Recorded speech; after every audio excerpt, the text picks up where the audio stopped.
கிறிஸ்துவில் பிரியமானவர்களே, ஆண்டவராக இயேசு கிறிஸ்துவின் நாமத்திலே உங்கள் யாவரையும் வாழ்த்தி ஆசீர்வதிக்கிறேன். இந்த நாளுக்கு என்று தேவன் நமக்கு அருளி இருக்கும் ஜீவ வார்த்தை யோனா தீர்க்க தரிசன புஸ்தகம் 2ஆம் அதிகாரம் 10ஆம் வசனத்தில் இருக்கிறது. கர்த்தர் மீனுக்கு கட்டளையிட்டார், அது யோனாவை கரையிலே கக்கிவிட்டது.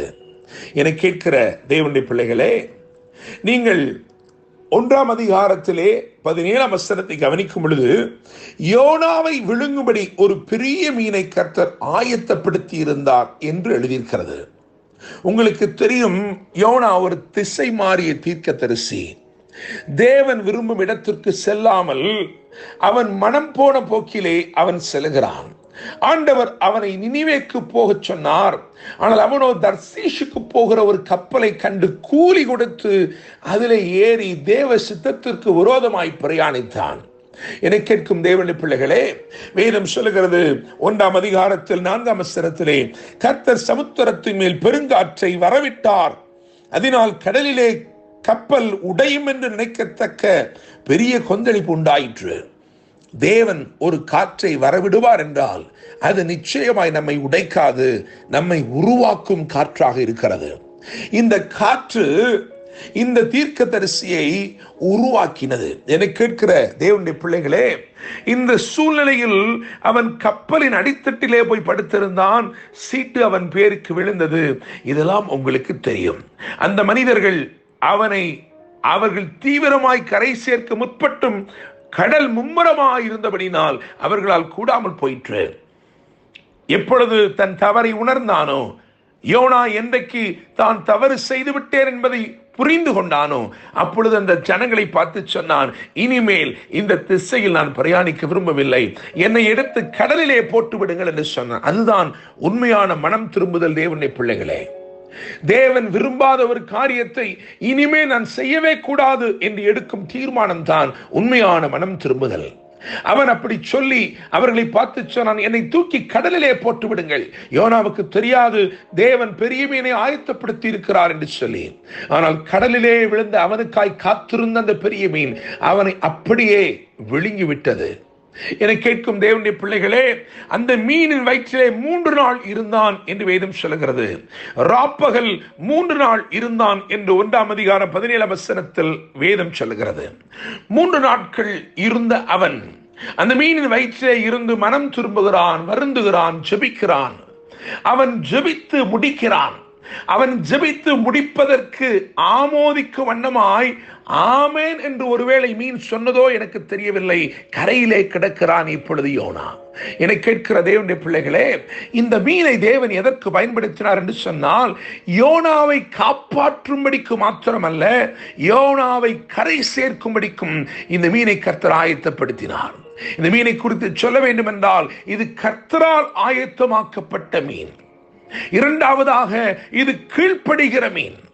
இந்த மீன் அப்படியே அந்த கப்பலை தொடர்ந்து போய்கொண்டே இருந்தது. அதிலிருந்து பல சரக்குகள் வெளியே வந்து விழுந்தது.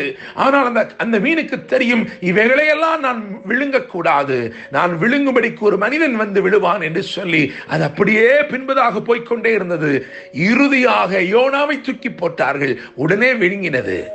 யோசித்து பாருங்கள், அந்த யோனா மீனை பார்த்து கேட்டான் என்றால், மீனே எப்படி நீ இங்கே என்று சொல்லி கேட்டால் அது அவனை பார்த்து கேட்டிருக்கும், நீ எப்படி இங்கே?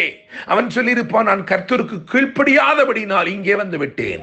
மீன் சொல்லியிருக்கும், நான் கர்த்தருக்கு கீழ்ப்படிந்தபடினால் இங்கே வந்திருக்கிறேன். என கேட்கிற தேவனுடைய பிள்ளைகளே, இது கர்த்தரால் ஆயத்தமாக்கப்பட்ட மீன், இது கீழ்ப்படிந்த மீன், இது யோனாவை காப்பாற்றின மீன் மாத்திரமல்ல, இது யோனாவை கரை சேர்த்த மீன். நான் நம்புகிறேன், விசுவாசிக்கிறேன், ஒரு சூழ்நிலை தேவன் ஏற்படுத்தி அந்த சூழ்நிலையின் மூலமாய் உங்களை காப்பாற்றி கரை சேர்க்க தேவன் விரும்புகிறார். 3 நாட்களுடைய ஜெபத்திற்கு ஒரு மகிமையான முடிவு வந்தது. 3 நாட்களின் போராட்டத்தை தேவன் ஒரு முடிவுக்கு கொண்டு வந்தார். 3 நாட்கள் நிச்சயமில்லாத நகர்வுகளை அல்லது நிச்சயமில்லாத நிகழ்வுகளை தேவன் மிகவும் நன்மையான ஒரு காரியமாய் மாற்றி முடித்து தந்தார். நான் நம்புகிறேன், விசுவாசிக்கிறேன், இந்த நாளிலே தேவன் விரும்புகிற கரையிலே கர்த்தர் அனுப்பும் சூழ்நிலை உங்களை கொண்டு போய் சேர்க்க போகிறது. கர்த்தர் மீனுக்கு கட்டளையிட்டார், அது யோனாவை கரையிலே கக்கிவிட்டது என்று எழுதியிருக்கிறது.